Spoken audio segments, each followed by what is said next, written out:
नून league सरबराह नवाज़ शरीफ़ कल press conference में जेके ॻाल्हियूं कयूं उहे शायदि क़ौम पहिरियों दफ़ो ॿुधियूं आहिनि। मूंखे छो कढियो वियो? नवाज़ शरीफ़ महांगाई जो ज़िम्मेदार न आहे, इमरान ख़ान महांगाई जो ज़िम्मेदार आहे। ऐं इहा महांगाई जेका ॾिसो पिया इहा इमरान ख़ान जे दौर खां शुरू थी।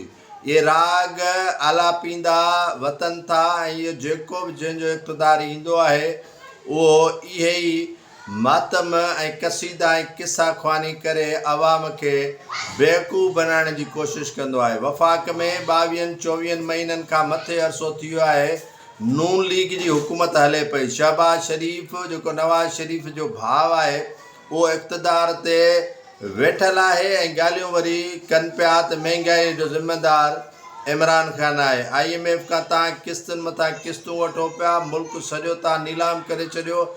एयरपोर्टनि खां वठी पोर्टनि खां वठी असांजी जेका स्टेट बैंक आहे उहा तव्हां गिरवी रखी छॾी आहे। अञा बि चओ था त इमरान ख़ान जो ज़िम्मेदार आहे, त आख़िर हिन मुल्क खे बहरान मां कढंदो केरु?